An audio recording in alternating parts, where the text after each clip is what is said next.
Also this week, House Budget Committee Chairman Paul Ryan got into some hot water by remarks he made about poverty. Here's what he said, quote, "We have got this tailspin of culture in our inner cities in particular, of men not working and just generations of men not even thinking about working or learning the value and the culture of work. And so there's a real culture problem here that has to be dealt with." Ryan has been accused of speaking in racist code, but others have accused his critics of overreacting. Nick Brenna, is Ryan guilty of racism? I think it is. Honestly, I think it is thinly veiled racism.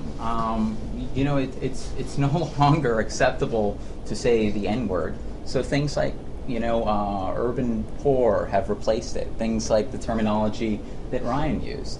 And it's unfortunate because what I don't see is moderate Republicans, of which there are many, standing up and kind of disassociating themselves. And I think they should. I think moderate Republicans should say, you know what, language is unacceptable. It's unacceptable whether Ryan says it. It's unacceptable whether Biden says it. And we should draw that line very clearly. And another thing is that I find it completely counterproductive to be talking about concentrated poverty, deep poverty, as a function of culture, when we really know what the products of poverty are. So I think we should be focusing on those issues. 50 million Americans live in poverty in the United States, and to not focus on the structural issues does them a disservice. Katie, would you like to comment?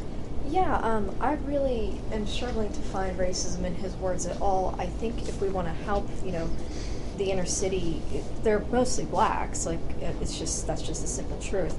To address the problem, we can't be calling each other names and throwing around words. If you're called a racist, that's the worst sin in the world, in the U.S. If I say something like, well, if you have a 70% illegitimacy rate in your community, you're going to have a bad time, then that's not racist. We have to, put forward these stats so we can take steps to ensure that all Americans are succeeding, all Americans, have an opportunity to, reach for the stars, pull themselves up by their bootstraps. And for us to just go back to this time where, we're just reading bad motives into anyone who could disagree with us is very harmful to our public discourse. And we're not going to get any closer to addressing poverty in the U.S. if we keep throwing around names. So you're talking about focusing on structural instead of semantics? Yes, I think, both left and right are they're both always trying to pull the race card on each other. It's really not productive at all. Would you like to comment? Yes, I would. I think what Paul Ryan was trying to talk about, as you were saying, is structural issues, and he used a poor choice of words. And you're saying that essentially, if we shouldn't be talking about race, or that we should be honest about the fact that these people are African American, largely the people Paul Ryan was talking about. I would agree with that. But Paul Ryan does not have a program for helping deal with the structural inequalities in the African American inner city communities. He has no sincere attempt to do that. His solution to this problem is to cut every program that has ever helped them, and then hope that somehow magically the free market will turn them into the Bill Gateses of the future. And the reality is that that's not going to happen miraculously. And if we're going to talk about race, let's be honest and talk about 200 years of slavery, 100 years of apartheid after that. It wasn't until the 1970s that our schools were integrated. That's the parents and grandparents of the people who live in the inner cities today. That legacy of discrimination is strong in those communities, and so helping improve the family structure. I agree that's an important point. Illegitimacy rates are a problem, but you don't get there by cutting the Ryan budget, which is coming out in a couple of weeks, is going to cut food stamps. It's going to cut housing assistance. It's going to cut all kinds of programs. He wants to cut Social Security and Medicare, which are important to these communities. Doing everything he can to impoverish them further. So it's not a sincere discussion on his part to help these people. Moreover, if you favor a free market economy, we have a global economy now where we're trying to compete with other nations.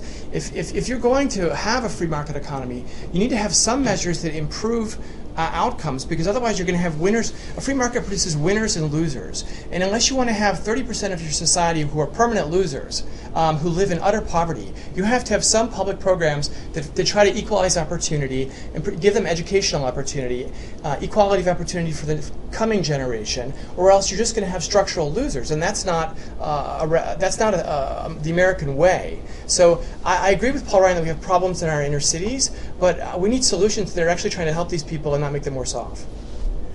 I think, first of all, most of what you need to know about this being a race issue is I'm the person who brought it up. Congresswoman Lee. She is the biggest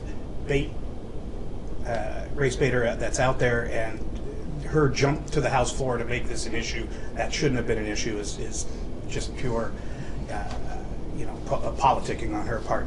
I agree. I think what we need is people who, and this is where we've run into problems with, you can't use this word. I mean, I need the code book because I have no idea what most of the words are that are in the code words that aren't allowed. But we do need people that, like Ryan, even if he doesn't have any plans. And he says, well, what we should do is cut a lot of these other plans because, number one, we can't afford them, and number two, after 40 years, if they haven't brought along a generation or 2 generations, then obviously they're not working. We're just throwing more money after bad. But we need people who are willing to step out and speak about this issue, and that's what Paul Ryan was doing. He wasn't saying, well, we just, these aren't my voters, they're not Republican voters, we'll just write them off. He was trying to strike up a conversation saying, my plan is to look at these people, and I don't think what we've been doing is helping, so let's try to look for a new way of helping them, and possibly cutting the tie to some of these programs may drive people who have been, looking for government assistance for so many years, may drive them to go in a different direction. And I think, in bashing people right off the bat, saying, well, if you talk about this in a certain way or use these codes, you're a racist, just drives people to say, well, then I won't. We won't participate in the discussion. And I think that's what the bigger problem that this is driving towards.